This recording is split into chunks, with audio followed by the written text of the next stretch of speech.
Lead us to help others in a time of need. Show us compassion for those coping with a life of uncertainty and confusion.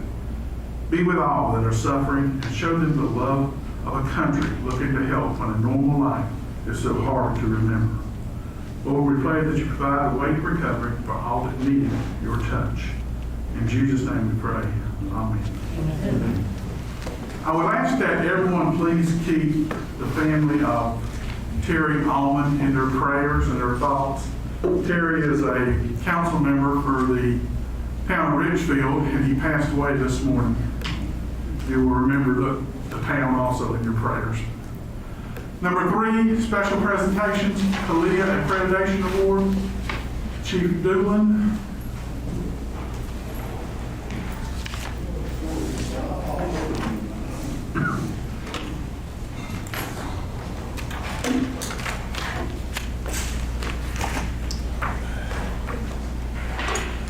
Good evening, Council.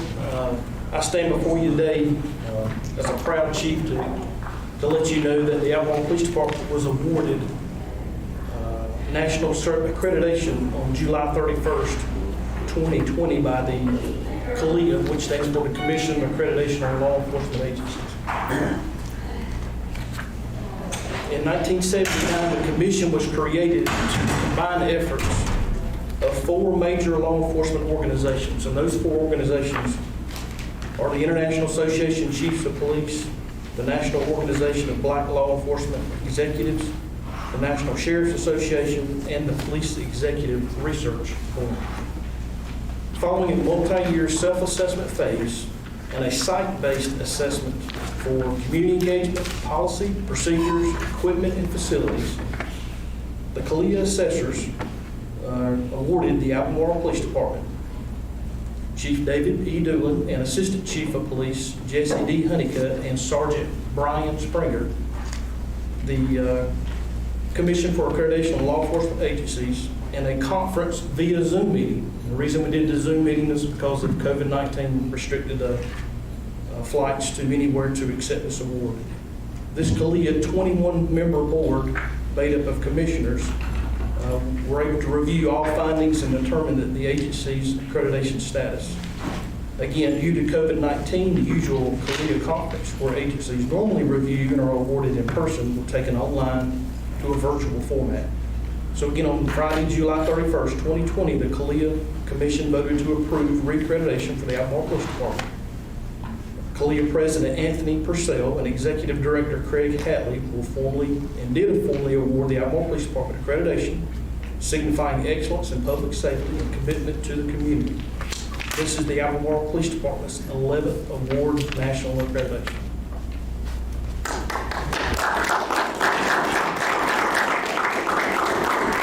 Thank you, Chief, and thank all of your department members for all the hard work it took to maintain that accreditation and get another award. Thank you very much.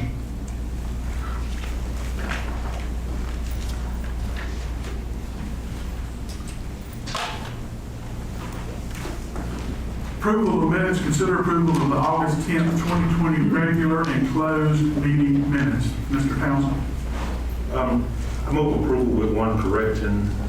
That correction being in the regular session where we had some discussion about the COVID money and questions about the public housing, the delinquent accounts at the public housing. I spoke to Ms. Stone and I asked the part in the minutes that say, and if so, the city can evict them. I asked that that be removed because I don't think that was part of the discussion about eviction. So my motion is to approve with that one correction. Second. Second. Motion by Councilmember Townsend, second by Councilmember Whitley. Further discussion? All those in favor say aye. Aye. Those opposed, motion carries. Moving to number 5, public hearings. A major subdivision request 20-02, preliminary plat approval for the Knollwood Park major subdivision. Thank you, Mayor. Members of Council, we are presenting a major subdivision tonight for 21 lots along Knollwood Lane entitled Knollwood Park. And I'm showing the parcel that this is subdivided from here is actually split on either side of Knollwood. Knollwood is a gravel, it's a city street, but it's gravel right now, so it's substandard. And this would subdivide this parcel right here, just so you kind of get your bearings there.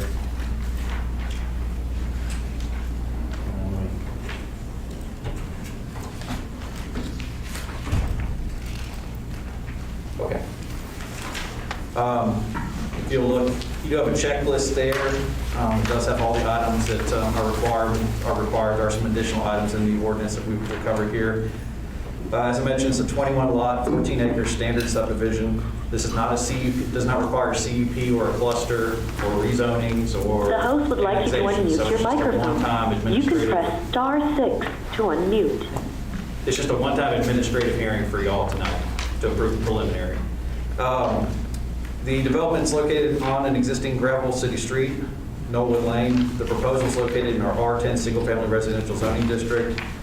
These are going to be standard lot sizes, and all of those proposed do conform to minimum lot size and setbacks. Most of the development is on the existing city street there. There is an additional stub street that will be developed to the north of this as well, which will have about 10 to 12 parcels on it. The neighborhood has two existing accesses to Highway 52 via Knollwood Circle. By letter of the ordinance, the developer was required to implement the new street to be stubbed out to the adjacent property so that property would not be landlocked up there. That is currently platted to be a 26-foot wide street with mountable curb and gutter as is standard. The development, the plat right now currently does not show any open space. But we have spoken with them, and they are going to be including some open space along the, in the floodway there, along the creek, Mountain Creek. Currently, there's no HOA proposed. They would like to give that as an easement to the city. It's down there in the floodplain. There's not going to be any development there, not a whole lot that can be done with it, except for maybe in the future, as part of our greenways map, if we want to do something with that, we could. There is a sewer line that runs through there as well. So there's that. The traffic analysis, since this was only 20 lots, there was not a traffic analysis required. Total trips per day should be relatively low in comparison to some larger ones we've seen. Since the development is on existing city right-of-way, the developer will be eligible to petition for the city for assessment of water, sewer, and paving of Knollwood Lane. We have spoken extensively with the developer about this, as has Michael Ferris. The sewer will have to be extended to the northwest, and water will have to be extended to the southeast. Knollwood Lane will be paved from pecan to the city right-of-way. The new street to the north is the sole responsibility of the developer, since that's not an existing right-of-way or existing street right now. As I mentioned, all new roads will be 26 feet in width from back of curb to back of curb and should be shown on the preliminary plat. A 5-foot sidewalk is proposed on one side of development. There is some text about that in there right now. The sidewalk should span from the beginning of the development on one side of the new street and span down Knollwood Lane to the extent of the southwestern part of the development. We do want to see that in a little bit more detail actually shown on the plan. As I mentioned, typical setbacks in R10 single-family residential are 40 feet from the front, 12 on the sides, 30 in the rear, 22 on the side that abuts the street, and the plat does currently accurately reflect those.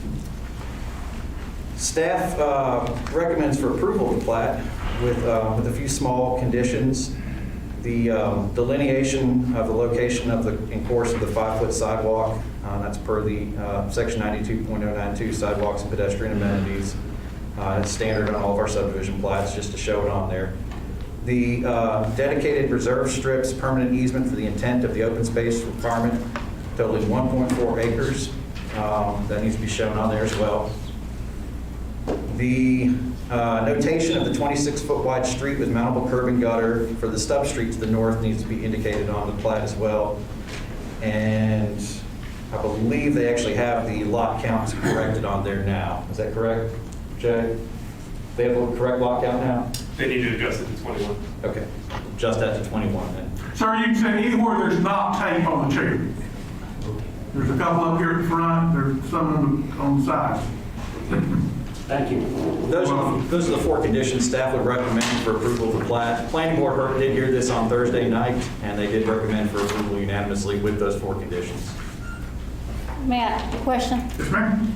So the plat that's in front of us, is there any correction that needs to be made to that? Yes, those four things with the bullet points there. So there's an issue with numbering on some of the lots that needs to be. Okay, stop right where you are. It may not, maybe because I don't have my glasses, but I don't see any bullet points. It's the last page on the checklist. See? Thank you. See, that's the crazy thing about having this hard copy versus going understand. to my, okay. Thank you very much. I see it now. Road design, sidewalk, setbacks. And yeah, the open space, yeah. I think there's a. Oh, I see that 91.10. Okay, gotcha. Your Honor, I move approval as presented with those four additional changes. So public hearing, right? No. Have a motion by Councilmember Hall, Second. second by Councilmember Hughes. Further discussion. Although I will say, thank you, Mr. Townsend, for saying that. It is under a It's public listed on the hearing. public hearing. It is listed under a public hearing. We don't really have a better way to put that on here, and it's one of those things, it's an administrative hearing. Council can choose to do with it what they want, they can open it up to the public, but it is an administrative hearing, so you are just supposed to be considering the requirements of the ordinance and whether or not it meets that. A little bit different from Question. the conditional use permit. So I'm just, devil in the detail, okay? So when it was publicized, it was not publicized as a public hearing. No, this is Okay. not required per statute to be, because this is strictly administrative, we don't have to, we don't advertise for them in the paper or anything. So I think just moving forward for clerical, if we might, Your Honor, is to make sure that that says administrative hearing or something. Because for Yeah. anybody else that might see that, The software will not let it say administrative hearing. That's the reason it's in the Yeah, notes. it's one of those things where Michael and I talked about that. There's probably a better, in a different system, there's probably some other stuff you can do that you can actually have that on there. We just don't really have an option for it right now. and I'm not fussing, I'm just saying for anybody that looks at this online ahead of time, they may assume that it was. So Is thank there anyone here that cares to speak for or against that? thank you. I have a motion and a second. Oh, and the second. All those in favor say aye. Aye. Those opposed, motion carries.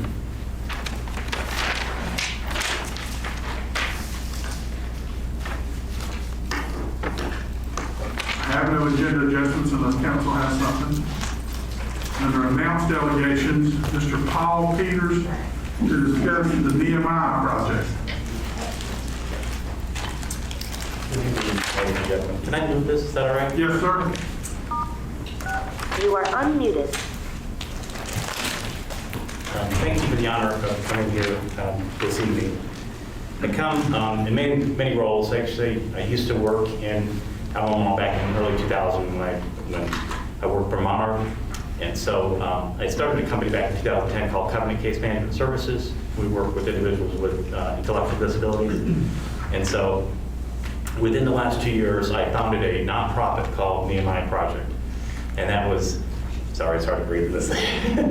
That was basically founded out of the book of Nehemiah with the whole concept. Nehemiah had a heart for his community and felt called to go back to rebuild his community. And so the whole concept of the Nehemiah Project is about bringing the community together where the needs are the greatest. And so the book of Nehemiah consists of the wall of Jerusalem consists of 6 towers. And so that led to have the Nehemiah Project based on 6 towers. And so I identified as the founder in our team what are the greatest needs in most communities, and they are senior citizens, they are veterans, folks struggling with addiction, folks in regards to domestic violence, at-risk kids, and homelessness. And so we have identified 2 individuals, Glenda and Sarah Wilkins, as our directors, and we've started it here. We felt led to work here in Albemarle with the desire to bring it statewide. We're actually partnering with other counties in Gaston County and Cleveland County with some of the projects that they're doing with an emphasis right now on at-risk kids.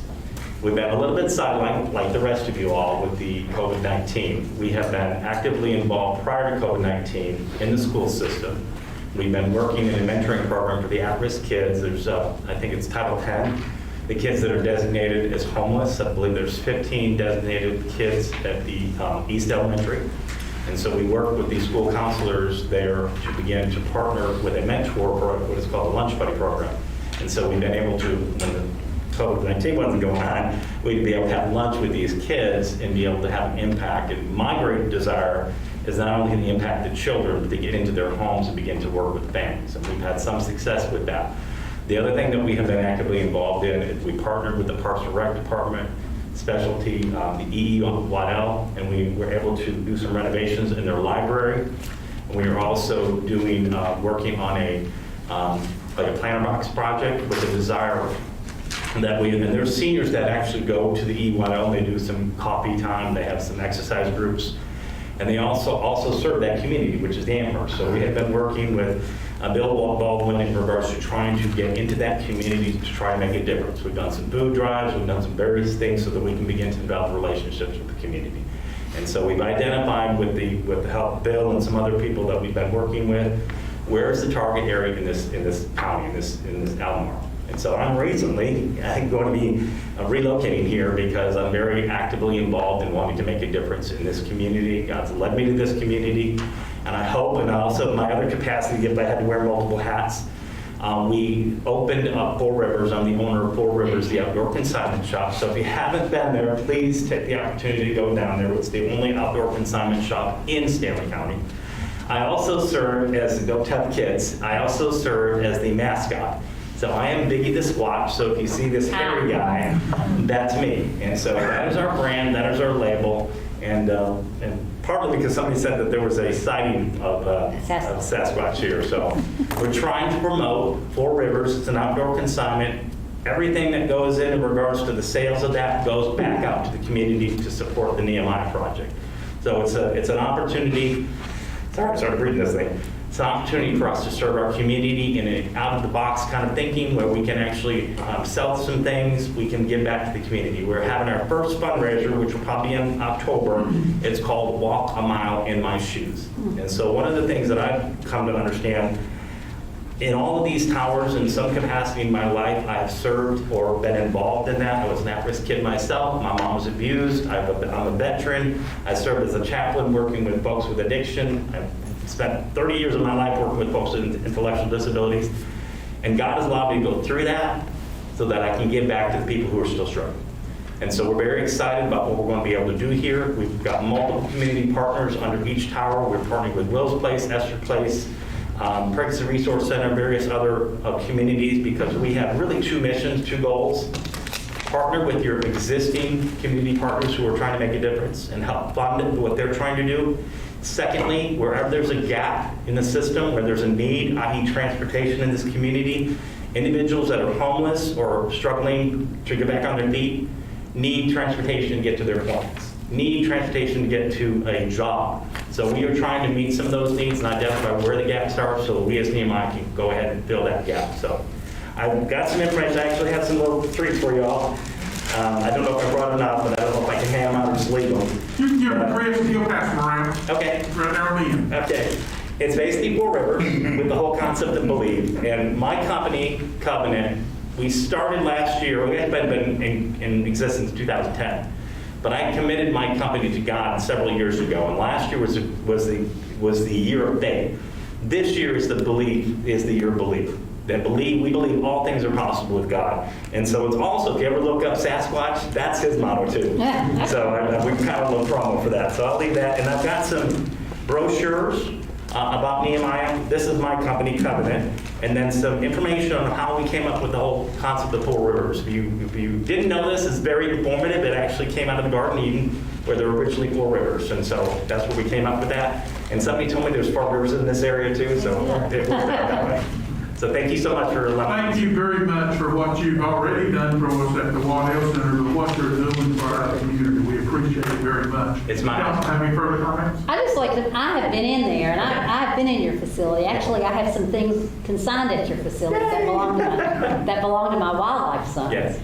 But the thing that has amazed me about your building, not the service, Yeah. but the building, is what you have done in renovation to it. And the thing that really hit was the very back, your classroom in the very Yeah. back of it. Yes. That was totally amazing to me. Thank you. So thank you so much for your vision. Yeah. Well, one of the things, and I don't want to take up too much time, the individual that did most of that work is a former addict himself. That's what I- We are all about we are helping people to get back on their feet, to give back to the community, because they know what it's like. Right. And so it's great, and that's our goal. We want to have people from each of these towers serve each one another, serve the community, so we can all rebuild. Very good. Thank you. Okay, thank you very much. Ms. Loud? Sir, I think you mentioned you're similar to THN. Come back up, she's asking you a question. Oh, sorry. It's hard to hear and talk with these things. Yes, ma'am. You're similar to work that's already being done. Are you working with these people?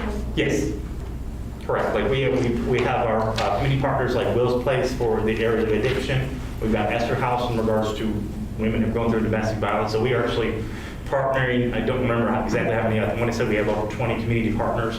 So we are working with them on the needs that they have. We actually hired a marketing company recently to help us market what we're doing and partner with our community so we can help market what they're already doing in regards to fundraisers, activities, calendars. So we want to be a resource to this community. Sure. Thank you. You're welcome. I do not see Bob Garman unless he's hiding behind the screen. Okay, I'm going to move forward with past that unannounced delegations. Bishop James Richardson and Pastor Darrell Medley are both here. Either or both of them wish to speak, come forward.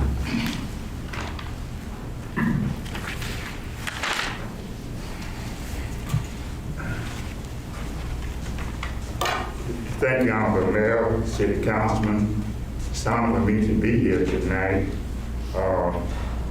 Darrell was with me. He was here last month, but he had to leave. And tonight he said, well, it's the same thing they had last month. So I'm going to let him speak first. The reason I asked him to come tonight is that we want to thank you all for accepting us as chaplain to work with this great police department. And Darrell's going to speak first. Good evening, Mayor, to all the City Council.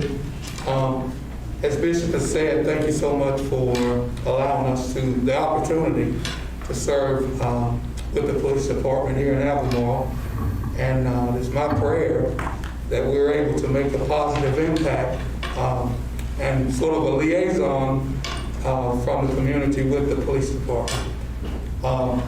And I thank Bishop Richardson for the foresight to invite me to be a part of all that he's doing and to get me in contact with Chief Doolin. Thank you, Chief, for accepting my application to be a chaplain. And I look forward to serving Albemarle in any capacity that I can. Thank you. Thank you. I'm glad you didn't try to preach tonight. You know, Mayor, I said I was going to be good tonight. I wasn't going to bother anybody. I came in, I took my seat.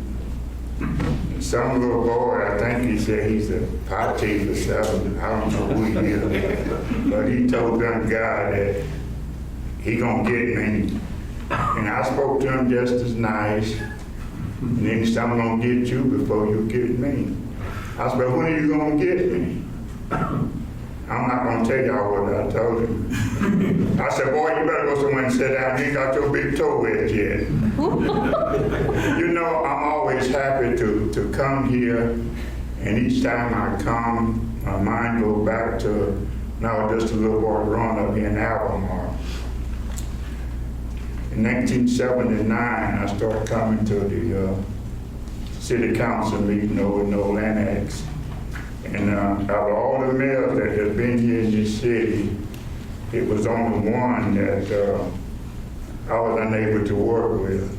And I felt bad because we couldn't work together. But I found out the City Council couldn't work with them either. So after I found that out, I didn't feel as bad. I want to thank you, Mayor and City Council, for allowing a little fellow like me to remain in this town and to be one of the chaplains with the police department. I want to thank Chief Doolin. He don't normally have his job for long, but I want to thank him anyway for giving me this opportunity. And as Darryl said, I'm sure he and Johnson and myself will do the best we can. Not only I want to thank you for that, I want to thank you, Mayor, for the job that you and this council is doing. I think most religious leaders, preachers and pastors and missionaries don't realize the responsibility that you all have. You got to worry about streets being paved and maintained. You have to worry about that we have lights and water. You got to have someone over the health department. You had to have somebody in the schools. Your job never ends. And to do what you all are doing, it takes dedication. And I want to encourage you all to keep doing the good work. As the gentleman just said about Nehemiah, he was a great builder. He was on the wall and he realized he couldn't come down. Mel, you and I had some tough times together, but we made it, and I appreciate you. But when you told me that your dad brought you to Saints to Life when you were just a boy, that went a long ways with me. And I did a little research on you. Oh my. I did something. I said, I'm gonna try to find out how old he is to see if he used to throw rocks at me. I found everything out about you, but I didn't find out about your age. But I'm gonna quit now, but we want to thank you and Martha Sue. You know you was my friend. You and your dad used to come to Saints to Life, and it's huge over there. We've been through a lot together. And I don't know this young lady up here, but I want to learn. I want to learn more about her. And thank all of you, and keep the good work going. And you know me, all you have to do is ask. I ain't gonna be like Dad here. Y'all got to learn him. But I'm just a little boy that grew up here. And God has blessed me to come here and be the pastor of my home church for 40 years and 8 months. And I'm glad now that I'm free. I can work with you all. I don't have to walk on eggshells, and whatever is needed to do, I'm willing to do it. Thank you for the time. Thank you. We appreciate both of you, what you're doing with the police department. And I don't know if I represent all that he said or not. I'm not sure. I'll think about it and I'll let you know. We'll move on into our administrative reports. Number 8, Jay Bulls. He's our development coordination specialist. He's going to talk to us a little bit about the census, I believe. Good afternoon, Mayor and Council. Thanks for having me here. So I just have a really brief update about what we're doing with the census and how everything's going so far. I'd like to start with some numbers, kind of see where we're at right now, and then go into kind of a description of what we're doing in the community and how things are going. I'll preface it with there's 2 different types of rates that we experience in the census. One is the self-response. That's when, a resident gets the notification to respond to the census, and they either go online, call, or mail in their response, and that's what we call self-response. The second one is this total enumeration non-response follow-up, and that's when people get the notification and they don't respond. That's when an enumerator has to come out, knock on the door, and gather a response from them. So we have 2 different rates that are going on here. North Carolina as a whole, we're at a 61.4% response rate. That is ranked 37 out of 52 states. Stanley County is at 62.4%, and that is ranked 29 out of 100 counties. Albemarle is at 61.1% self-response, and that is ranked 170 out of 551 registered municipalities for the census. And again, that's self-response. So that's people who have taken the notification and responded themselves online or by phone or by mail. North Carolina total enumeration, this is self-response plus the when the enumerators go out and knock on the door and gather a response. North Carolina as a whole is 82.1%. So we have roughly 61% of self-response and roughly 20% of enumeration. They don't have the data for county and city quite yet as far as the total enumeration, but I'm gonna get into a little bit of that here. So what's being done? The Winston-Salem Area Census Office, who covers 14 counties, including Stanley, is 56% complete with the non-response follow-up workload for enumerating those who did not self-respond. We have until September 30th, 2020 to get a full and complete count of our community. These enumerators are currently out in our local neighborhoods following up with non-responding households to ensure that they are counted for the 2020 census. Enumerators have been to local group care facilities, home shelters, soup kitchens, colleges, prisons, and assisted living centers in order to enumerate individuals at those locations. We have also coordinated with our local office to provide us with 2 mobile questionnaire assistants, otherwise called MQAs, who are going to be showing up in our local community. I've got them at our weekly food truck Friday at City Lake and also for Market Station, so we'll have them there to assist people with filling out the census, as well as handing out some nice little knick-knack census bags, chip clips, pens, and stuff of that nature. At the city, we are also addressing our census tract that has the lowest response rate. I'm currently working with multiple departments on using some of our existing resources to reach out to this community in hopes of gathering a response from them. We've been provided with, again, lots of handouts, bags, pens, chip clips that were given out to the community, and just little memento reminders for, hey, please fill out your census. It's great for the community. For the entire month of September, we have initiated a daily social media campaign for completing the census. We simply ask everyone to like and share these posts to accentuate the importance of the census for our community.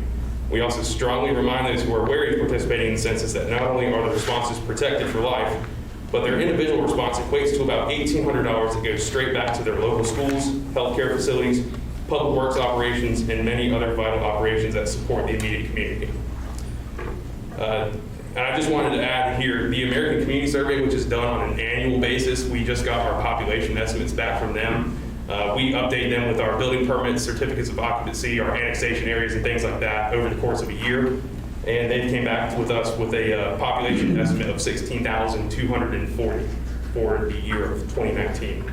Of course, when the census comes out and the president is given all the numbers and they do all the math and logistics of all that, we'll have a more precise measurement of our population and other demographics.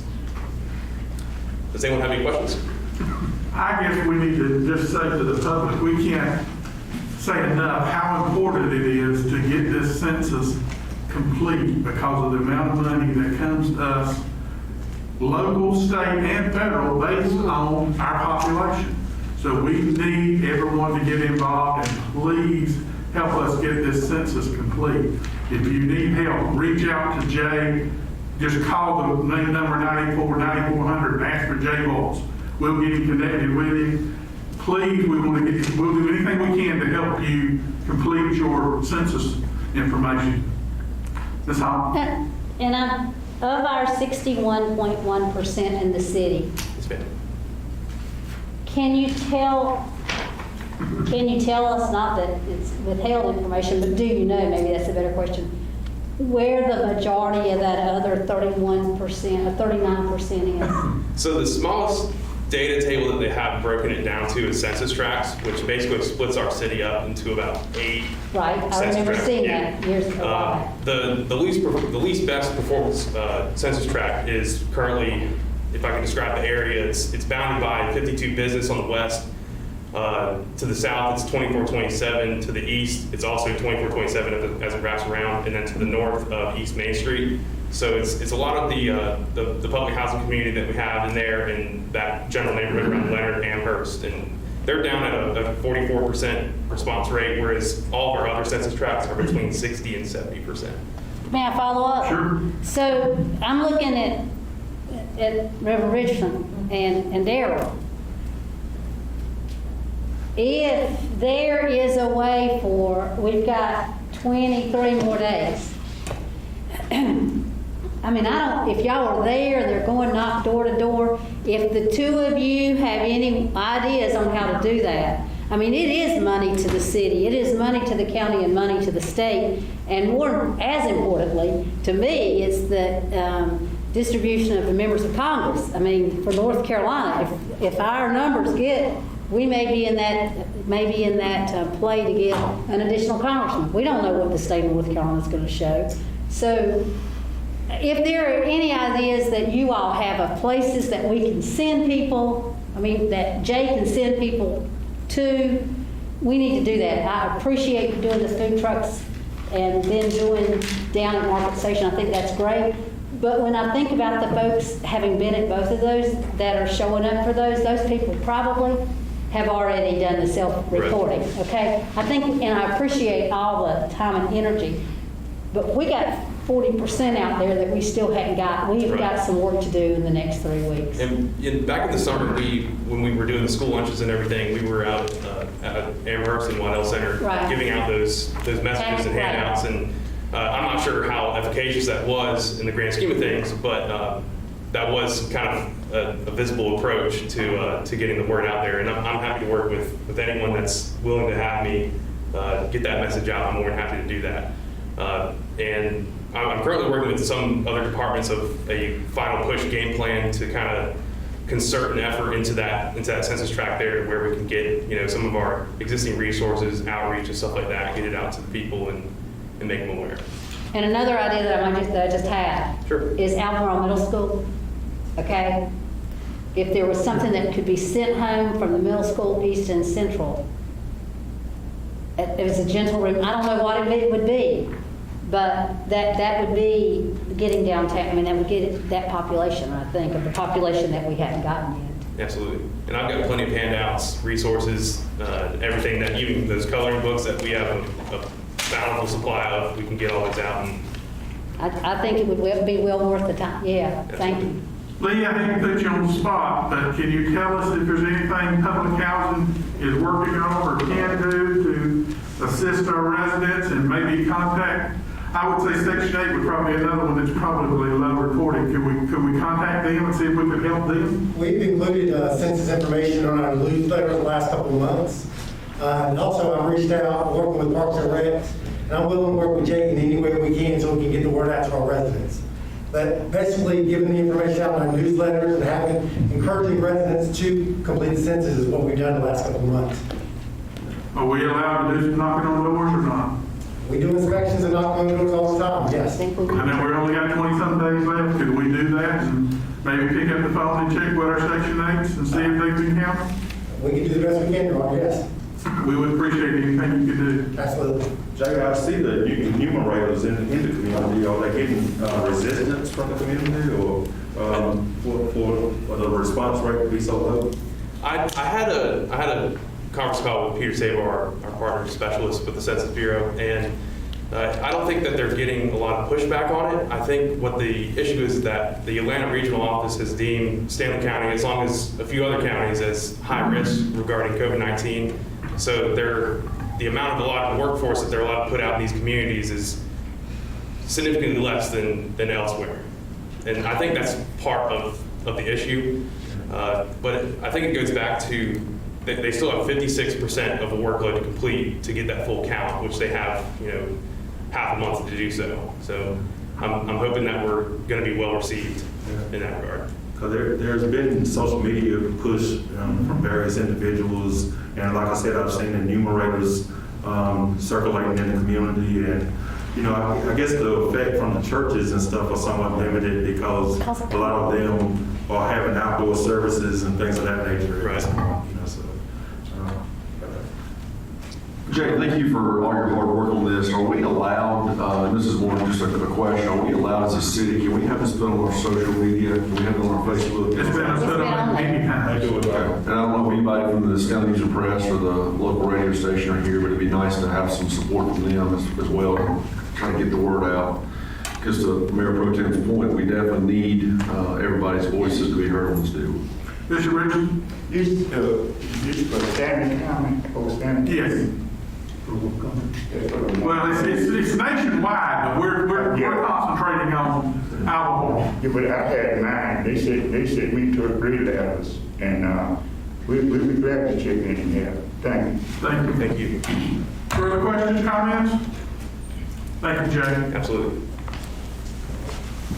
Number 9, Adam Piper, LKC Engineering, to consider a resolution.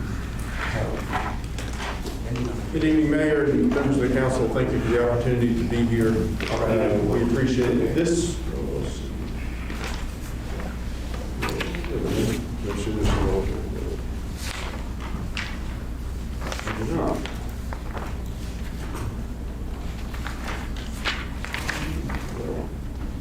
sorry, we'll just go slow. Sorry. So this is a continuation of discussion that we had both at your June meetings and your August meeting. Last time we were together, we're talking about the wastewater treatment plant and a comprehensive improvement project there. And the last time we were together, there was an interest in applying for funding in this September cycle that's due at the end of the month.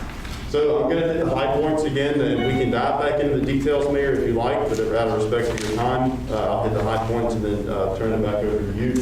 And at the end, we'll request your consideration of the funding application.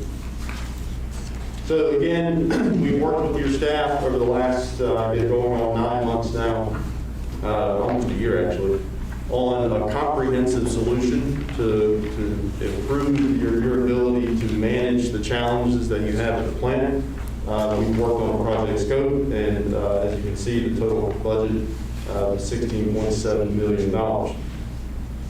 Items number 1 and number 5 are the bolded on purpose. Those are the two really the cost drivers of what we're talking about. The rest of them kind of fold in and then are small items, but 1 and 5 is really what's driving the cost. So a little more background on the funding, and some of you are familiar with this. This is the same program that we have used for the 52 water plant and for phases 1, 2, and 3 of your sanitary sewer rehab. So there are clean water state revolving funds, which is on the sewer side, and there's drinking water state revolving funds on the water. It's all federal EPA dollars that are administered at a state level. This cycle is due September 30th. It is a loan program. It does have some grant funds available. I'll show you in a minute. This project is eligible for grant. I can't say that we would expect it to receive grant. I don't want to go that far, but you certainly are eligible, which is, I'll show you in a minute how that calculation is derived. Right now, today, if the Federal Reserve doesn't move the rate between now and September 30th, the 20-year rate would be 1.1%. This is a simple interest payment. It's not a compound interest, so your first payment is the highest, and then it's declining interest payments from there. Even if we don't receive grant funds on this application, we believe, after reviewing the merits of the application, there's a very high likelihood that we'll get 0% interest on the loan. And that, as I'll show you in a minute, makes a big difference. A very abbreviated schedule here to give you a feel. The fastest this project would be executed, the debt payment would hit your fiscal year 25 budget. We think the fastest this would happen would be a May of 2025 payment. Just to give you a feel for when this would become financially important. So this is some new information for you. This is kind of diving into how we churn the sausage a little bit. But this is a straight excerpt from the funding agency's application documents. And all of you have a form in front, a presentation in front of you. Maybe easier if we're on slide 5, maybe easier to see. But there are two numbers that they plot, or there are two numbers they use to plot where you fit. The first is at the very top. You'll see for 5,000 gallons per month, your bill is $23.27. That goes on the vertical axis right here. And then the cost of the project per connection. So you have right at 5,900 residential connections and 942 commercial, so you have 6,842 total. If you divide 16,700,000 by that number, you get 24,5279 per connection. That's on the horizontal axis. So if you plot where those two cross, you see the red diamond there. On this chart, the yellow color means you would qualify for 25% grant. The white color in the bottom left means you would qualify for no grant. That white space is where we have been on the last, where we were on the last application. And as you can see and all of that was because you are below the red line on your rates. But before we had smaller projects. The last one you applied for was 6.2 million. And you can see where that fell right in here. Just information that sometimes is important or sometimes helpful. All of the other dots on here represent the same calculation for similar sized systems. So for you, that'd be between 5,000 and 10,000 connections. If you took a $16 million project and plugged it into their data points, it would plot that for other connections across other systems across North Carolina with the same project. So it shows you, and Mayor, I know I'm telling something that council knows, that your rates are, compared to the state average, your rates are relatively low. And you can see they're about 10, maybe 12 dots that would be less than yours on a 5,000 gallon basis. Not a good thing or a bad thing, but this is kind of how that calculation is done. What this means is that you are eligible for some grant funds for this project, as you can see right there. And the good news there is that if you are eligible for grant funds right now, the way the funding agency looks at it is they take your interest rate and they drop it by 1%. Well, 1.1 minus 1 is 0.1, which is basically 0. So just big picture financials here. You can see in the middle there, I mentioned earlier, this is a simple interest calculation. It's not compound, so the annual payments drop over time. You can see how if you receive 20-year 1.1, what your payment would be, and 20-year 0%, how that moves. Of course, it would be linear if you receive grant funds, so if you receive 5 or 10% in grant, that would drop by that amount. As we talked about before, some of the merits of this project are the savings that this system offers you in operational cost. And the biggest one there is your utility bill internally that you charge the wastewater plant. And that's a direct savings using the rate that your utility charges the wastewater plant. And then operation and maintenance costs, and I think you heard some discussion from your staff earlier that you budget about $60,000 or $70,000 a year now every year on maintaining the aerators. And that's replacing impellers, that's just the general replacing motors, and what you have now is not as dexterous as the system. And we believe that number would come down dramatically based on what we're seeing in other systems. So next steps, I believe there was a resolution in your packet. It should look, I hope it looks a little bit familiar to you. This is the very same format you've done before. If you would like to apply this fall, then we would request consideration of that resolution. It does, the funding application does require your approval as the elected body with the submission. You will not find out, if you submit, you will not find out if you get funding until February of next year. In fact, sometimes that kicks into March. So there's time to do some more evaluation if you like, and then in February or March, when you receive the if you receive a formal notification, that is when you would start getting more serious about actually committing funds for this project. In that resolution, we talked about consent. And did we talk about consent? And I can't remember now. Did you mention the consent we're under in that resolution? I don't think I mentioned it in the resolution, but it is in the application. It is in the application? Absolutely, yes. And in the application, there's one place in the resolution that says grant, loan or grant? Correct. Can we say land and loan and grant? Because I think we have to have both to make this work. I'm fine with that, yes, sir. If you would like to make or council would like to make that modification, that what we submit to you to be signed, we can make that change. And Your Honor, I don't see where it says or. I see loans and. Just down the third paragraph. I do, in parentheses. Okay, so that would be, I just think I see it now. we need to make sure they understand the importance That we got. of us getting a grant on this one. Now, $16 million, we need that 25% grant. We'd like to have more than that, but we need a minimum of that 25% grant. I'll say the same thing I said last time. It's a crying shame that we get penalized for the amount we get because we keep our rates low. We operate an efficient system, but we get penalized. We can't get a bigger grant because somebody that has higher rates. Yes, sir. So, Your Honor, I would just offer council a call or a little perspective. I would not get your hopes up on 25% grant. That'd be over $4 million in grant. That's a little on the high end of expectations.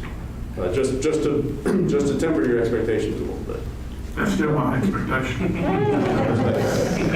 So, Your Honor, you want that changed in the parentheses where it says parentheses loan or grant? To say loan And grant. We need both. That's right. So let me, can I ask, just to clear up, I think I asked this last time, but I just want to confirm to myself. So February next year, February, March, is when we could expect to know what the offer would be as far as financing, loans, grant. That is correct. We would know what that deal is at that time. That is So at that point, we could start crunching numbers to see, you know, how much debt service savings would make, you know, that kind of thing, so we could have a much better picture of the numbers before we commit. Yes, sir. To do anything. And you would also be able to work with our financial consultant at that point, to help us figure that out. And that was a follow-up question to that I was going to ask. How far out, and I'm looking at Colleen, it's okay, I'm looking at Colleen or I guess looking at Nikki, one or the other. How far out currently do we have first try-on when we were, how far out the most recent ones that we've gotten? Is it through 2025? Can anybody tell us? Are you talking about the capital projects? Right. The CIP that was adopted last year was through 2025. Okay, so, and that's what we have used first trying with through the CIP, whatever's on that? Yes, ma'am. Okay, thank you. So that would get us basically to right there, to what we've already approved. Another question? Further questions? I don't quite get that. I've been to every one of those budget meetings, and I don't remember this being a part of it.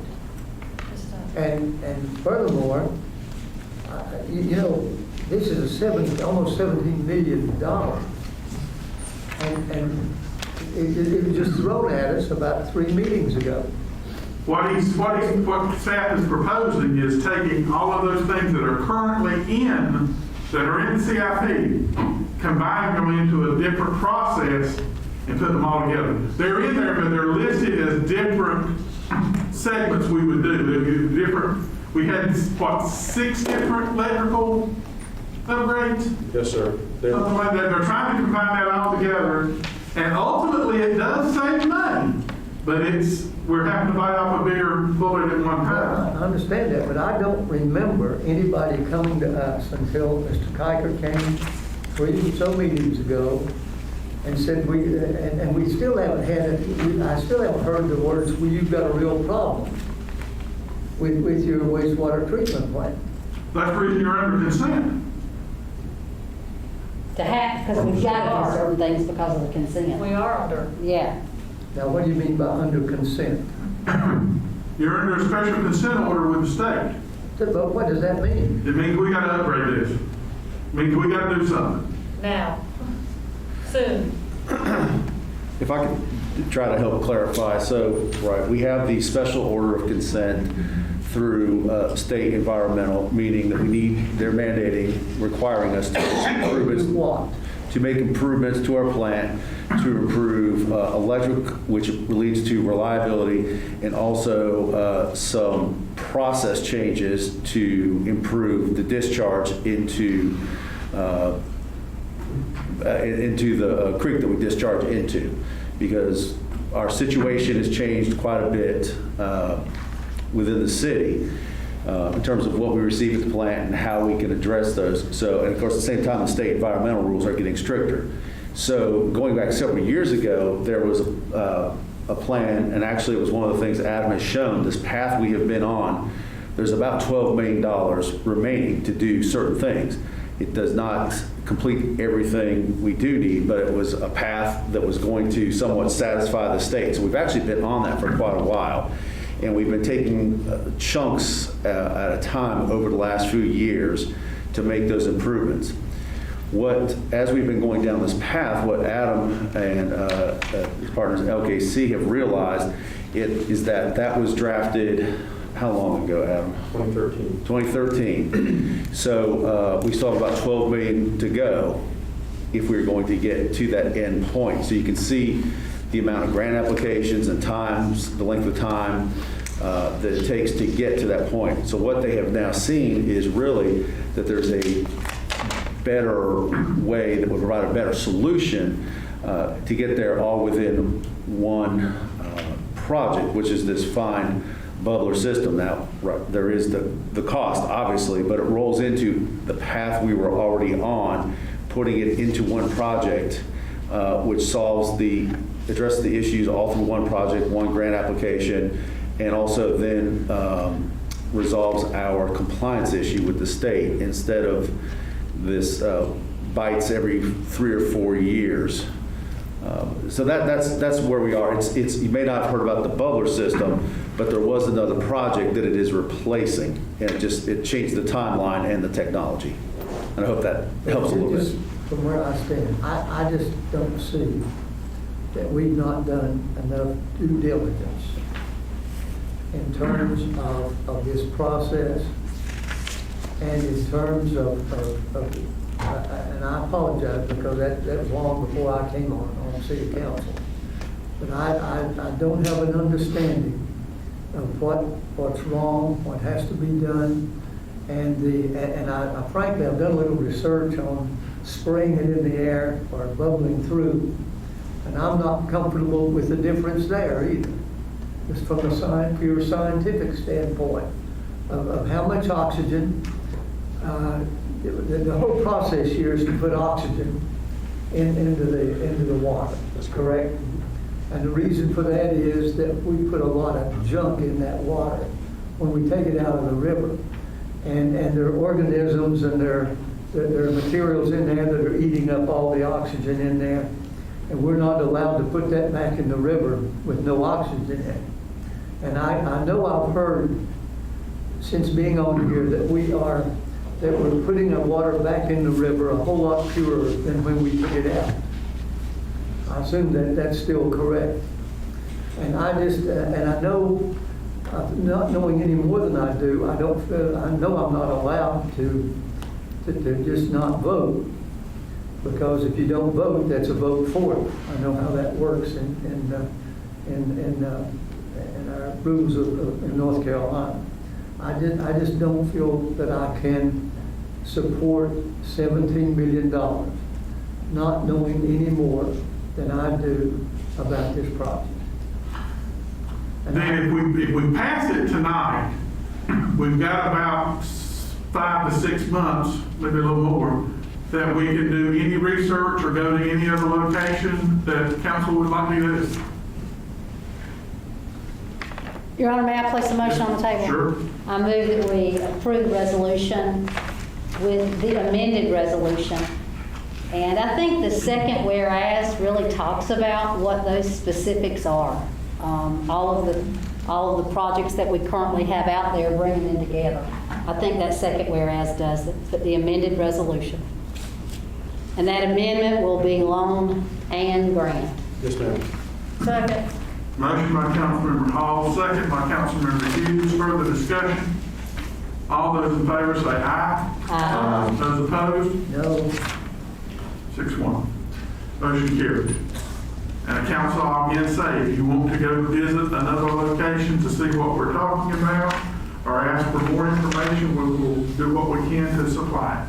Please let me know what you would need or what your questions are, and I can get them to Adam, and we've got that time to. Well, I think we've settled it. I was the only one that raised the issue. Everybody else seems happy with it. Okay. I'll be glad to. Well, we're only moving forward to see what we get offered by the state. The decision will really be in probably March of next year. Thank you, Mayor. Municipal calendar is in your agenda. Does anyone have any questions?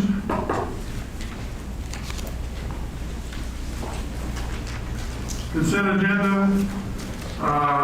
You have a budget amendment, ordinance 2021. You have a 2022 create a three-way stop intersection.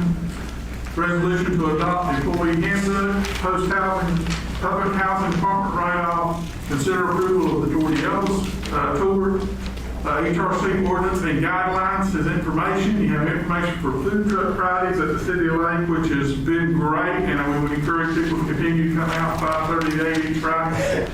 And a reminder is the webinar festivals and events. Your Honor, I'd move that we take off 13, 16, 17, and 18. And then would have moved that we approve consent agenda with 11, 12, 14, and 15. Have a motion by Councilmember Hall. Do I have a second? Second. Have a second by Councilmember Brandon. Further discussion? All those in favor say aye. Aye. Those opposed, motion carries. Number 13.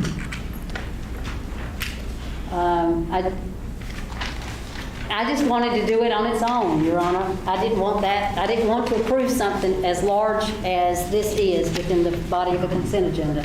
So I moved to approve to adopt the employee handbook.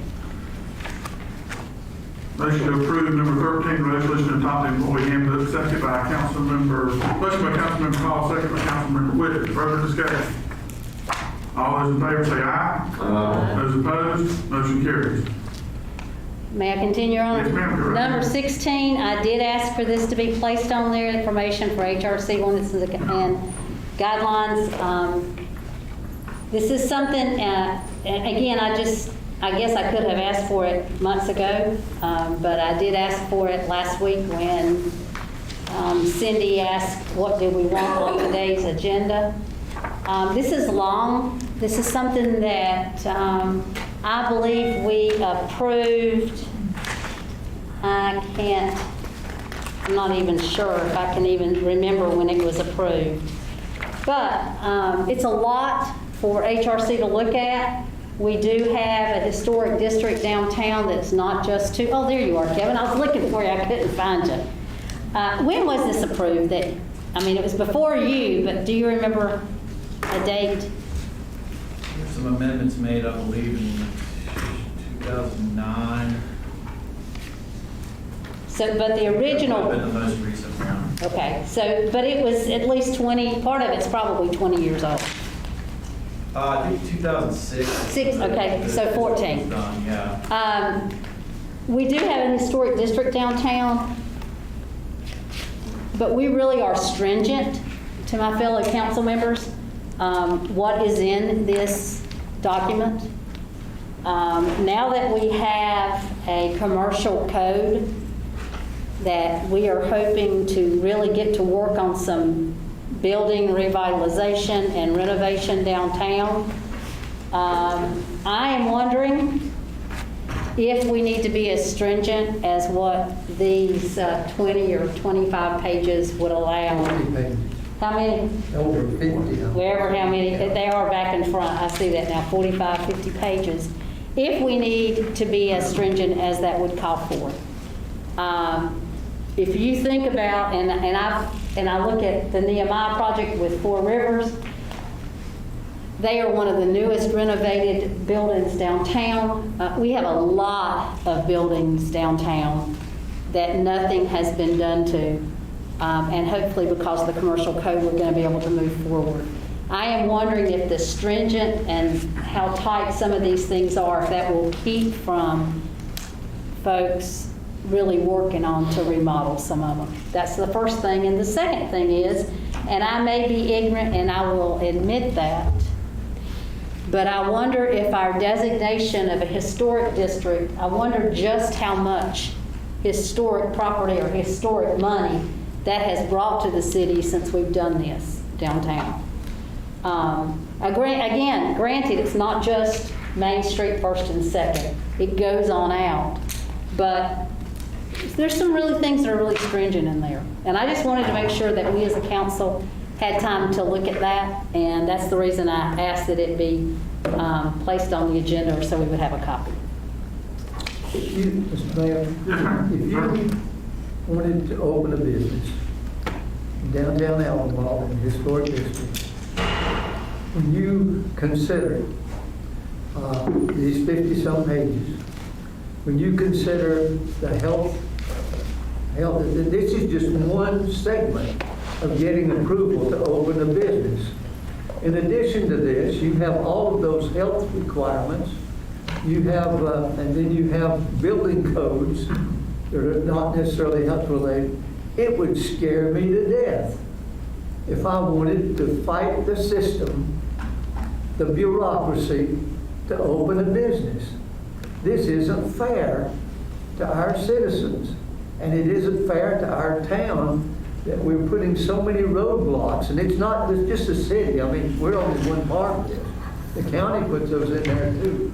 What on earth are we doing to people who want to go into business? You gotta have a lawyer to see through these things, and you gotta have a whole lot of money. And I just do not understand it. Our folks, I don't blame them for not trying to open a business. And we aren't getting many, by the way. We aren't getting many.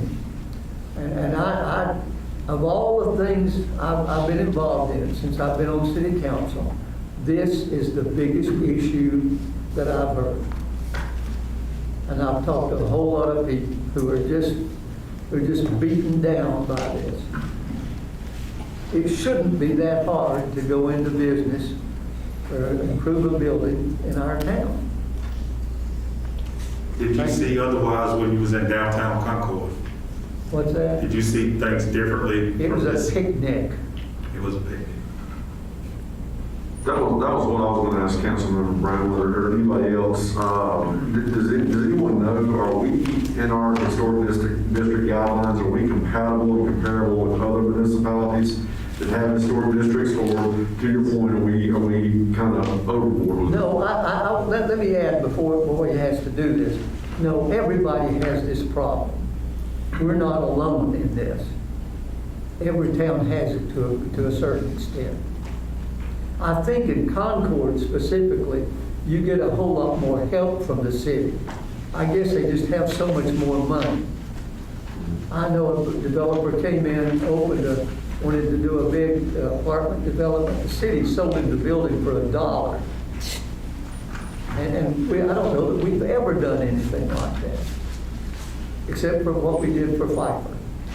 But for a private individual, I don't know of anything we've ever done. Excuse me, Kevin, go ahead. No, I was just going to say to your point. I mean, most of those guidelines are they're very common, and most of them are verbatim what most of the other towns use, because they are applicable, across the board to different historic properties. And most of those are what the State Historic Preservation Office and also at the Department of the Interior as well recommend. So that's, they're pretty consistent. Let me add another thing there, and next time, I'm glad you asked that about Concord. Most of the development, I was there 15 years, and most of the development I saw there was done by people with money. I mean, it wasn't, the developers there had much more means, I guess, to draw on than what we have around here. We don't have the big angels in Albemarle to do the kinds of things that I've seen done. I've lived in 4 states and a whole bunch of towns. And we have never had the angels to do the kinds of things that I've seen all over the Southeast. And that means that we have to do it as a group, or some person has to just go out way out on a limb to get the money to improve a building. And you know yourself that when you do that, the odds, no matter how well done, the odds are that business ain't going to make it. It's pure statistics. Most businesses don't make it. And that just makes it hard for the average guy, average gal to open a business in this town. And I hate it. So Councilmember Hall, what would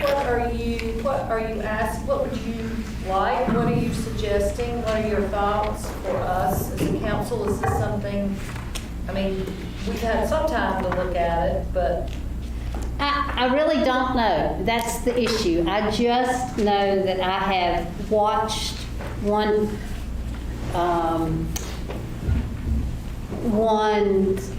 certain project go through, and I just realized that just how cumbersome or just at 50, now that I got corrected, around these 55 pages or whatever it is, and I guess I look at with 4 years ago, I have no recollection for sure how long, Chris, when we realized Pfeiffer was coming to town. Each of us thought the Pfeiffer effect would really kick in. Whoa, let's, come really quickly. And that when we opened the doors down the street, that we would have all these other services here that people would pick up and do. And I don't know if because of the cumbersomeness of this, Kevin's shaking his head, I don't know what. I'm sorry, we've got to fight for it. It has happened a little bit slower, but we've had a lot of projects that have happened downtown. We have a lot of businesses that have opened and everything, and we've got an awful lot. We have overall HRC has close to a 90% approval rate on everything that comes through. So I don't really think that the guidelines are really holding up development. I don't. I mean, it is a hurdle, but I do think that we do a better job of it here than other places, because I've worked in other places and I've seen how other places do it. We don't charge anything. We're available to go down for a free consultation pretty much anytime anybody wants to talk to us about it. The HRC itself is very amenable to most projects. So I just don't. I don't think it's a problem with having the guidelines in place. And this is nothing against planning department, nothing against that. You know that. And when I started looking at things, I'm thinking, oh my golly, that's just a lot. So I just wanted to make sure that we as council members knew that that's what was before other folks. So. Well, I think as far as looking at it to make sure it's still applicable and all that is fine. The thing I would want to be careful with is easing up too much. Some of the beautiful, neatest, coolest places I ever go to are some of the historic places where they've redone their buildings and they have, some really great restaurants and, the buildings are fixed up, like they were. So I would just want to be very careful that we didn't go too far the other way and have the kind of renovations or rehabs downtown that we might not want. Ms. Louder? One thing about Cabarrus County, they have the Charles Lee County in the background, and they have lots of money for that. I don't know whether we've used them prior to. I know that the community college has and gotten money from them. We don't have a speedway. We don't have a lot of things that Cabarrus County has, and we have to work with what we have or increase our availability. It's just not, it doesn't do any good to compare ourselves with Cabarrus County, I don't think. There's not anything that's like us. The hospital's different. So we better pick out places like with the same population and the same type of jobs available that we have here in Albemarle to start growing. Maybe we've started it. I don't know. If council has a particular section or an issue, you need to bring that back and let's talk about it. As far as the ordinance as a whole, that started back on, he said in 2006, I think ADDC was one of the key groups that got behind and get that started because we needed that, did we not, to get historic designations and be able for rehabilitation tax credits? Is that not correct, Kevin? We have to have it to be able, for people to be able to get those. Yeah. Okay. So there's a particular part that we need to address. Let's look at it and see. I'm not going to vote against. I'm going to vote for this. Well, we're not voting on anything. This is just information. I thought this was part of the consent agenda. No, this is just information. Just information. Yeah. I just brought it, And I just want to add, if I could, for Mayor Pro Tem Hall, that it may not be the specific sections you're looking at, I'm not exactly sure, but I mean, HRC is considering, they are working towards changing some of the signage requirements in the downtown, including lighted signage and those types of things, trying to come up with some kind of, some common ground there to, because that's really one of the areas where you want to talk about things changing. Technology is changing there, and those are, less permanent features. So they are looking at doing some of that right now. And there will be a proposed change for that coming in before too long for y'all. We haven't really looked at any other sections yet. Do we need to consider having a joint meeting with HRC? So that they won't think that we critiquing everything that they bring before us. And that may be I don't good. know that actually they're bringing anything. I mean, they're not- before us, 'cause they don't, They follow what this they do not says. answer to us. They're quasi-judicial, so. We don't have a lot of. We can give them guidance and policy, but that's all we can do. That's right. So basically, I guess you wanted us to just be aware of this information. Yeah, well, And review it. I would hope, and I would love Kevin and Jay and Ellie and people in there. They're the easiest people to me. I enjoy getting along with it. I want a business person to think, when they walk in that door, that the attitude is, how can I help you do what you want to do? And I think today, I think it is more and more like that now than it ever has been. It hasn't always been that way. No. And I still don't know exactly how much it is today, but I want our people to think in terms of how can I help you do what you want to do. Make it easy for you. It's not violate any rules, but just make it, just be so accommodating that people feel comfortable. And I think one of the things to Dr. Randall's point and Mayor Pro Tem Hall's point is we're right now with what's going on downtown. I can tell you in almost 47 years of living here, this is the biggest opportunity for revitalization that we've ever had. And so what I've said since being on council is we have to make sure that Albemarle, we got to make sure that we're competitive.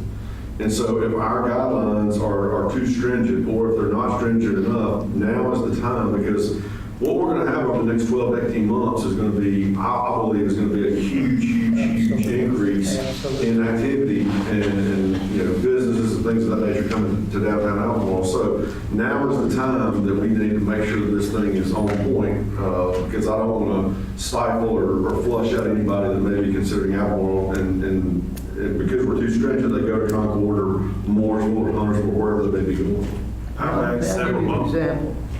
I'll give you an example. Very soon, we thought September 8th, but Pfeiffer's not going to make it in on September 8th. It's going to be later on in the month. But when that day comes, on 8 o'clock in the morning, 60 graduate students and 20 to 30 faculty and staff are going to walk in that building at 8 o'clock in the morning. Come 12 noon, they're going to eat lunch. Some of them will go home, some of them will bring lunch, but a whole bunch of them are going out somewhere to eat lunch. Then, in 2 years, there are going to be 300 people down there that are going to lunch. And they have families, and they're going to be going to dinner. And then there are going to be other things that they want to do, entertainment and that sort of thing. So the effect is coming. We have 17 acres now for sale on Martin Luther King for $700,000. Now, we haven't seen anything like that around here that I can ever remember. So it is happening already. So I just want to make sure that we have the reputation of being business friendly. Several months ago, I we utilizing that survey and feedback from people that had tried to start up businesses in our downtown area. Are we getting that feedback from anybody that have went through that process just to see how things are going? I haven't seen it. It's a survey, right? Yes. Council members, Townsend, it was a But survey. here's the thing, those you would have, the survey would happen mostly to people who made it. Well, we still want to know what the experience. We wouldn't have the input from the people who didn't make it. Mr. Ferris, can you make arrangements to bring that to council? Sure. That's not sent just to people who complete the process. Anybody that can't be planning, you was meant to, that started the process. So I think it's more than just the people that finish.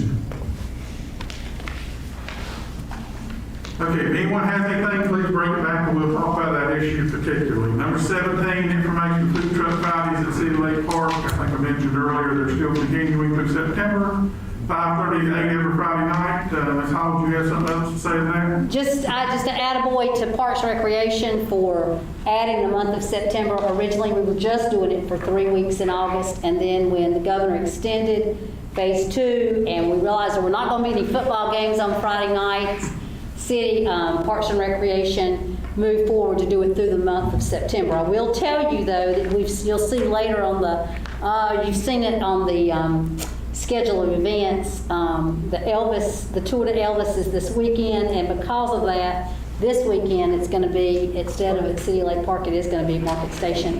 And I also had pulled off number 18. And the reason I did that, several years ago we had that special events committee that was started.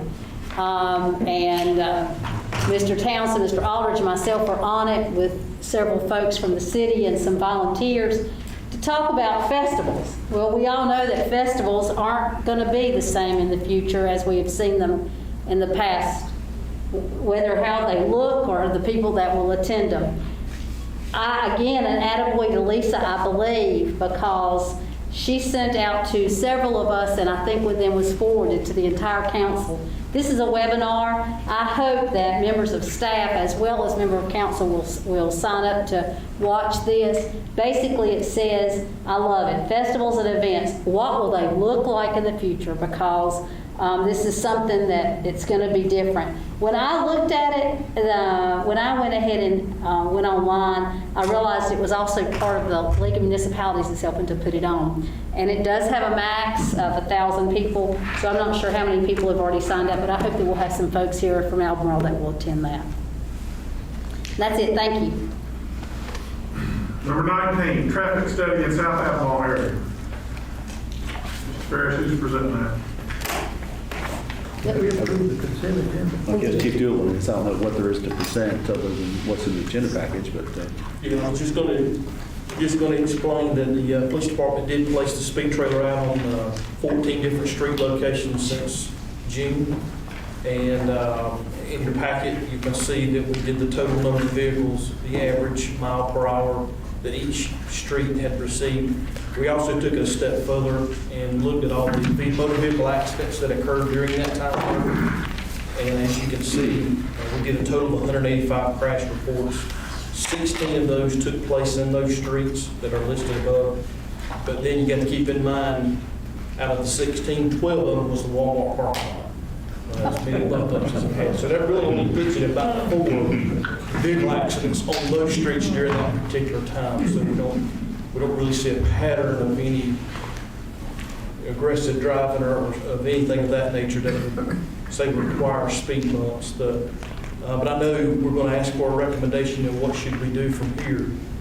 We definitely want to educate the public on the awareness of what community members are seeing in their neighborhoods. I just sat through another one today at Amherst Resident Council, and I think they're even coming through their neighborhoods, and their street was listed on this one as well. So again, we want to be out there, be more visible to the public, just to let them know that we are there. Of course, we don't want to set the example of just write a bunch of speeding tickets and sort of ruin everything that we've built up at this point. But I think we need to find that happy medium. And if it got to the point that we issued citations, I believe a good, Facebook, social media post, hey, on this particular day, we're going to start issuing citations if it gets to that point. But I think education could come into play if we wanted to change the way the street looked. That's even been discussed, but I'm not sure we're going to take it that far. But we're often open for recommendations as well. One of the things I'll just comment on right quick, and most of you may have seen it on TV. I travel 485 on a daily basis, and over the last 60 days, they've had several fatalities, one of which I think 4 members of one family were fatally injured at one time. So the Highway Patrol, in conjunction with the Mecklenburg County Sheriff's Office, just did a special enforcement of a certain section of 485. And then blasted all over every radio station and TV station. I was all over the news. And I think in 1 month they issued roughly, I think it was 3,800 citations. So they were basically giving everybody the answers to the test. If you speed on Interstate 485, you're going to get a ticket. If we pull you over, it's not a warning. It's not, hey, how are you? It's you're going to get a ticket.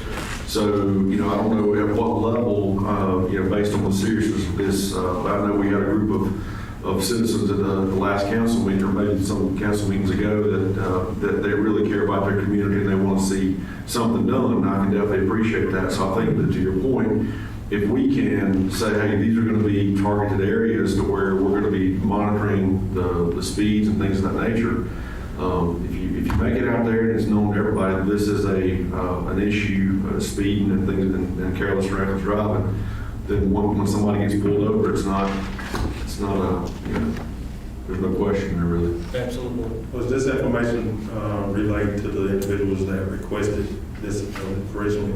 I have not spoken with them personally, but it's something that I can do and give them this information. This is really a dumb question, but you've got over here the miles per hour, the average. Like, what is the speed limit on these streets? 35 on each one of these streets. 35, okay. The Dr. MLK Drive, that was in a 25 mile per hour zone. Okay. The number 4. The rest of these should be a 35 mile per hour zone. Okay. Comments, questions? I would just echo something that Mr. Townsend said. You know, we have, guess there were 100 signatures. And we had probably 10 people here that one night.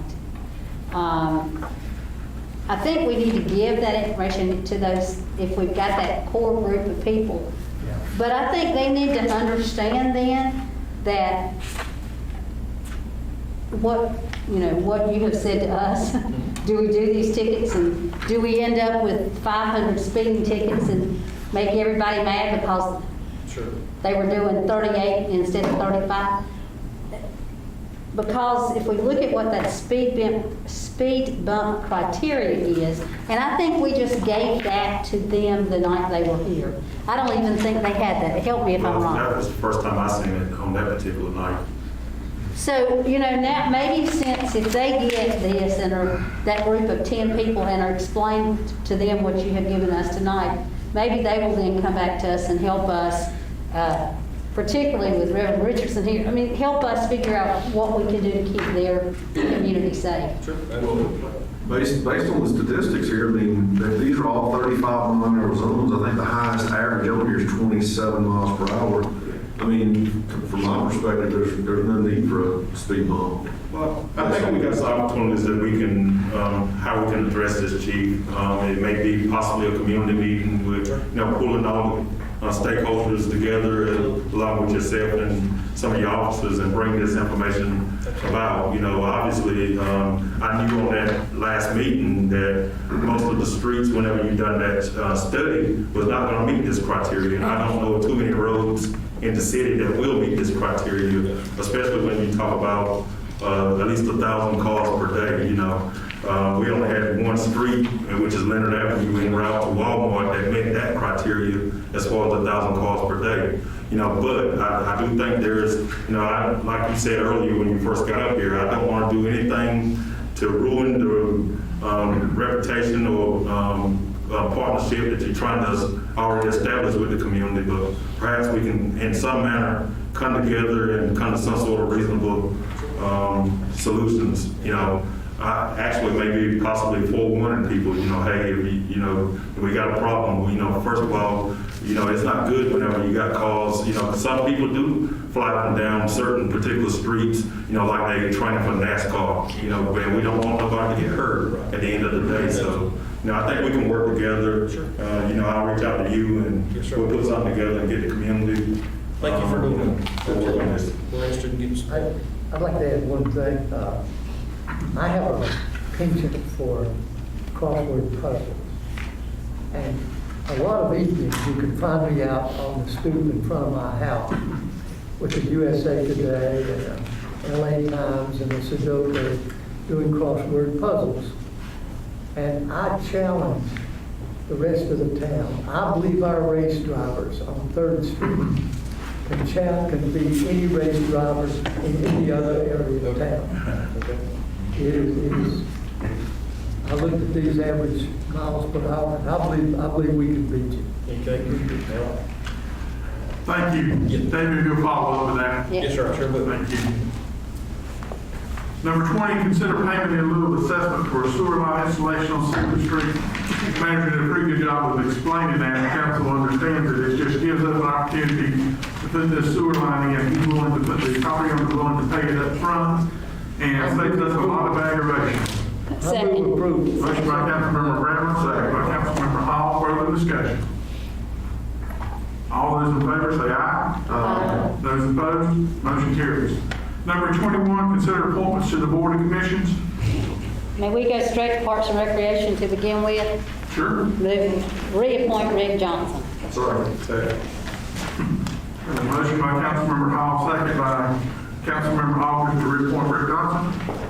For the discussion, all in favor say aye. Aye. Those opposed, motion carries. Now go back to HRC. We have multiple on HRC. And what bothers me, if we, we've got to have applicants who want to be on commissions and boards. And we say that all the time, and we plea for folks to volunteer to be on these things. But then we realize that what we're trying not to do is to double up and give people more than one board, particularly if they might have some oversight. And based on what's before us tonight, I don't see anybody that we can appoint to HRC that's not already on something else. Is that a council policy when it comes to that? Because we couldn't find anything in our ordinances. No, it's never, no, thank you very much. It is not, but at last month's meeting, at last month's meeting, something was said, and I didn't even check if it made the minutes, that we shouldn't, and we should just look at the minutes and see. We've never Council made has just had that previous discussion that they wanted to use no more than one person per all of our boards if they could. Now, there's been the times you will not have enough people to do it, you may have to do that. Yeah, I understand. I think that's a good practice. I understand the But policy. we need to find two people to set up the HRC then. If we're going to hold to that policy, we need to find two people. Let's go back on it. Well, because the folks, I was ready to do it last month and realized that some of these folks are already on ADDC.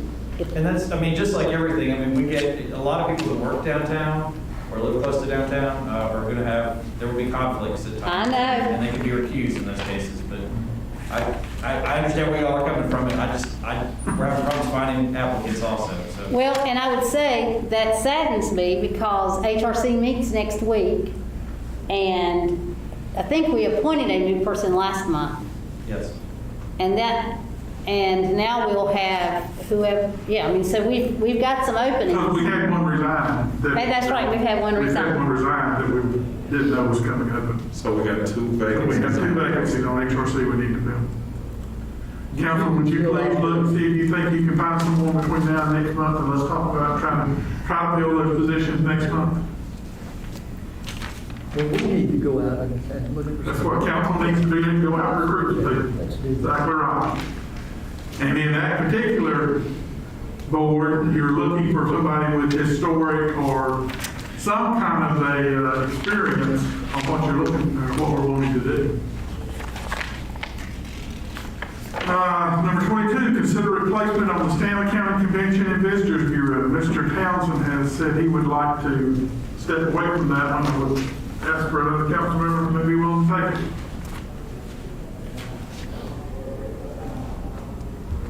You don't necessarily have to be a council member, do it. No, it does not. When do they meet?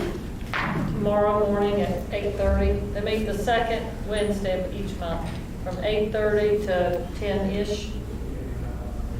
We've traditionally, right now, we've got two council members. Traditionally, we've had one council member and one citizen. So if we want to look for a citizen and bring that to the next meeting, we can do that also.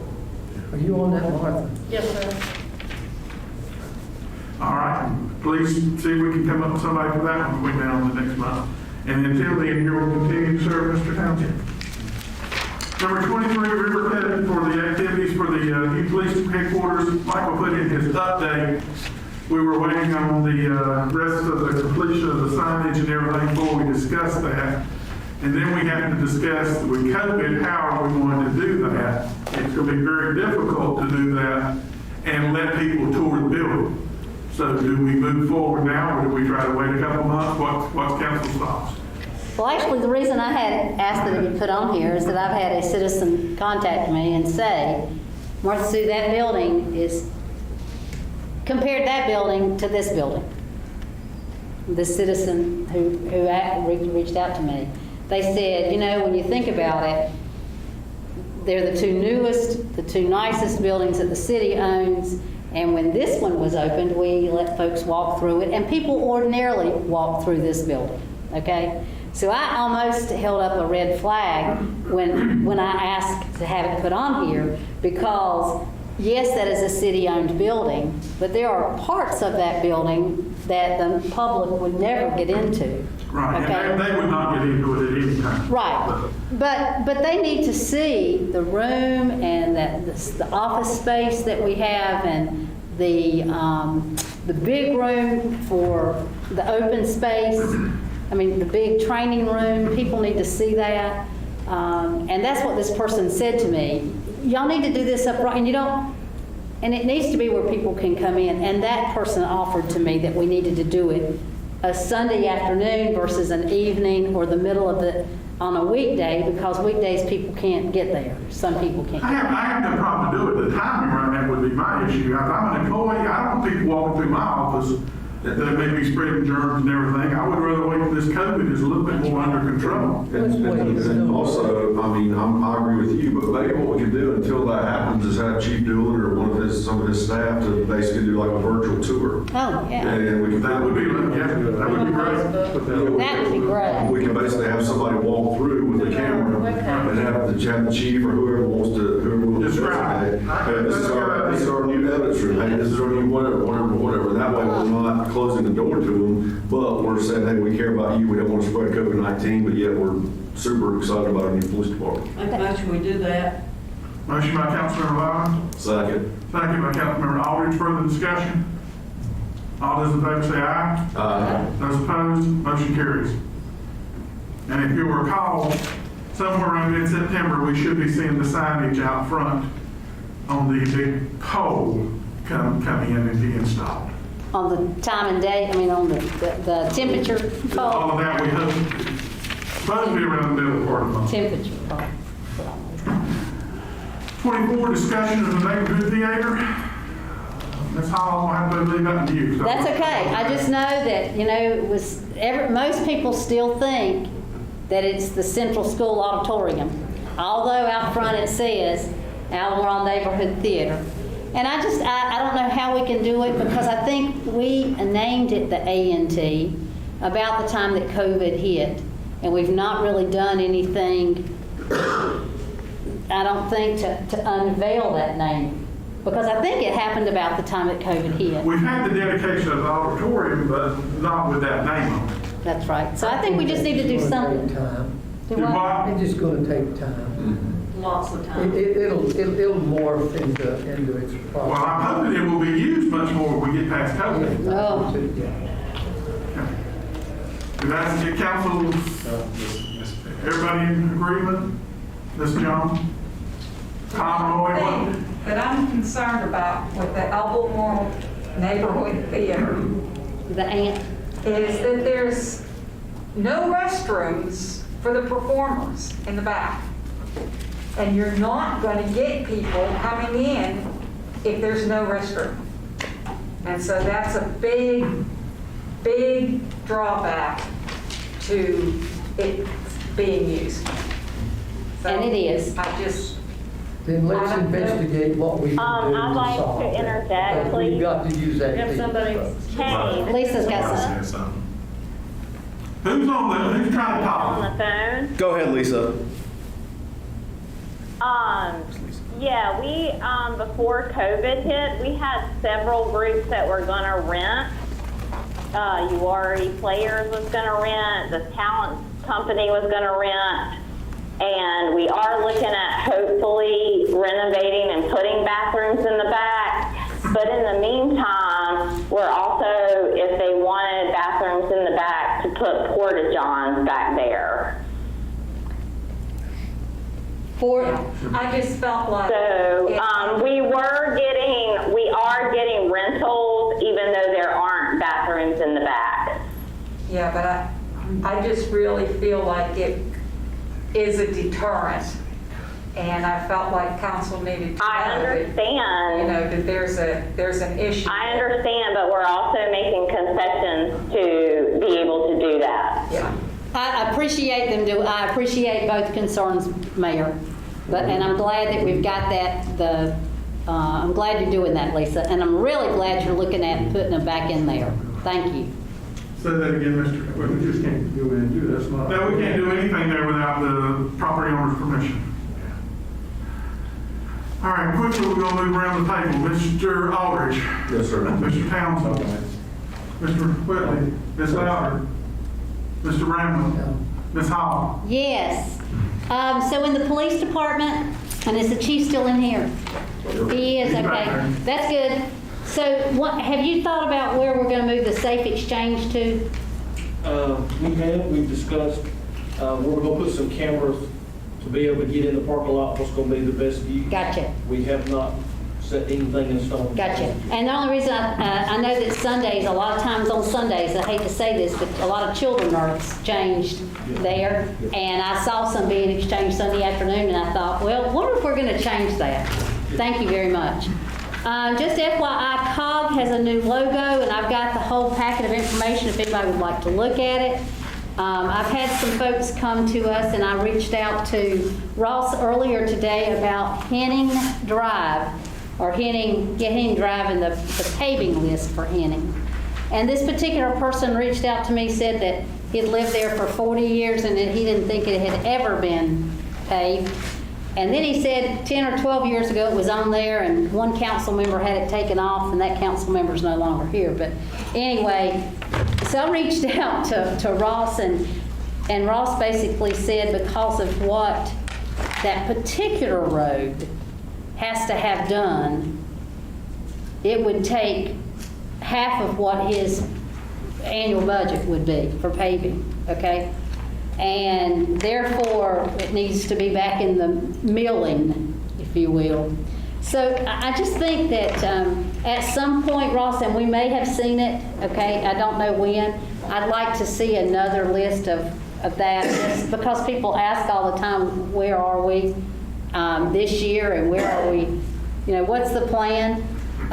We as a council have really got to look at, we think that Ross works miracles. We can't give him $250,000 a year and say, go take care of our streets. So this is nothing derogatory, this is just, but we've got folks out there who say, why can't my street be paved? And I think what brought it up is this particular person saw Ridge Street and I said, whoa, whoa, whoa, whoa, whoa. That's not us. I wish we could do everything like that, but that's not us. So just know that we as council may be getting a lot of those kinds of comments, particularly because the state's doing some stuff. Mr. Ferris, will you send out that study? No. The council. The ranking? Yes, the study that the engineer did for us. Okay. Are we doing that again this year, next year? I don't think we have it in the budget this year. Not to do the study, no, but we're up probably in the last 3 or 4 years from $200,000 to $350,000 for resurfacing between the PAL bill and the general fund. And I'm going to continue. I've mentioned this to some folks. We approved this as a council, but I don't know how many of you have seen the tree that is at the top of the tower in East Albemarle. It's like it's sitting in the middle of nowhere. I guess when I, as a member of council, approved that, there was probably no other way to do it.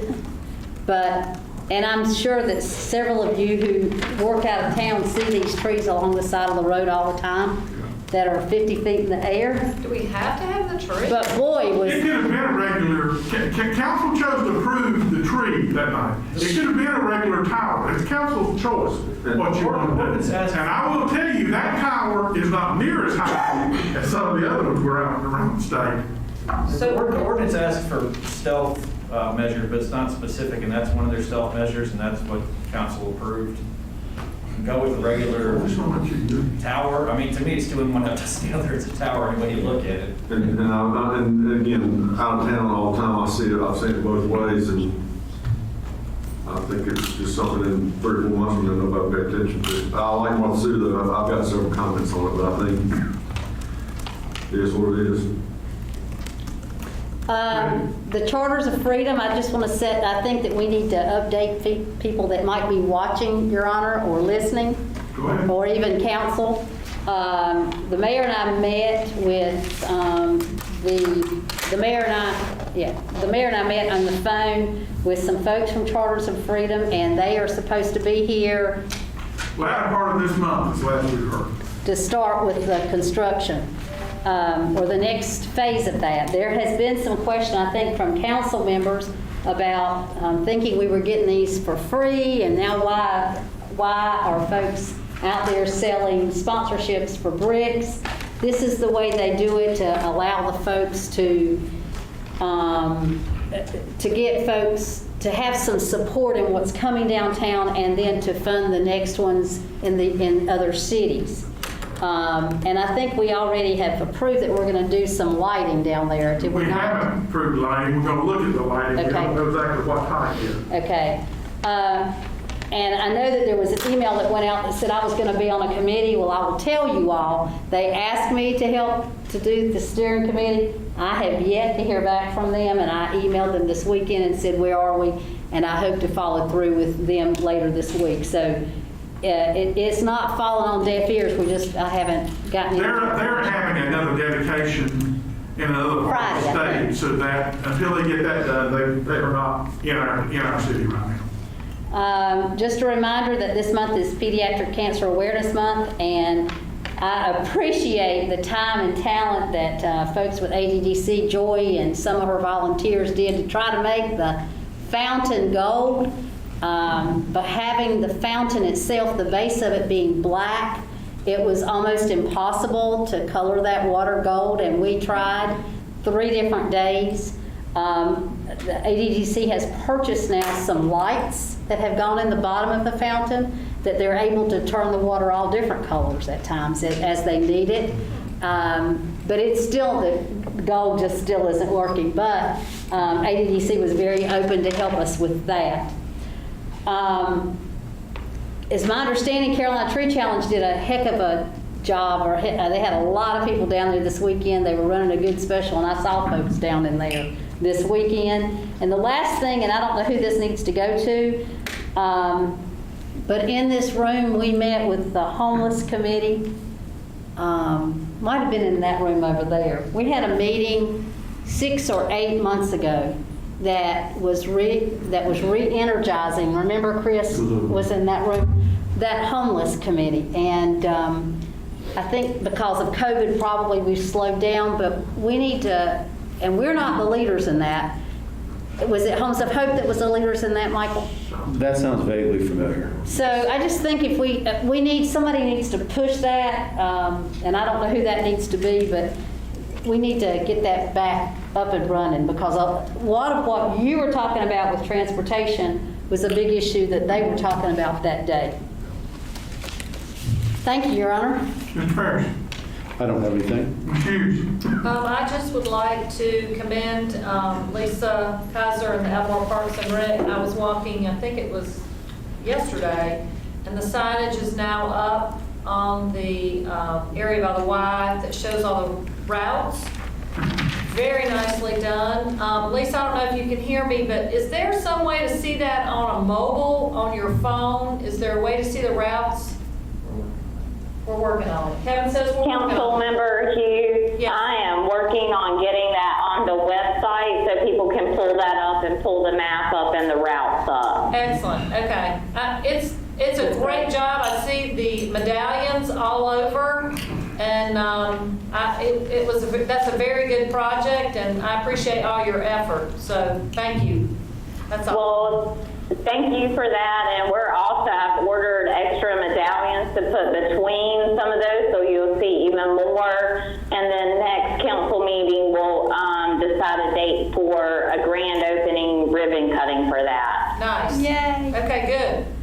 Thank you. Oh, Mayor Michael, yes, sir. Thank you. one thing, Mr. Peters, I'll pick up your bracelets, but Mr. Peters, let me tell you something. And anybody in here who knows me, there is no way on God's green earth I'm going to put an orange bracelet. Keep on that collar, not me. I'll entertain a motion that we appoint Councilmember Hughes as acting clerk for the personnel session of our closed session. So moved. Second. Motion by Councilmember Aldridge, second by Councilmember Hall. Further discussion? All in favor say aye. Aye. Those opposed, motion carries. I entertain a motion to go into closed session pursuant to North Carolina General Statute 143, 318, 11A, 3, 4, 5, and 6 to consult with the city attorney, economic development, real estate, and personnel. So moved. Goodbye. Motion by Councilmember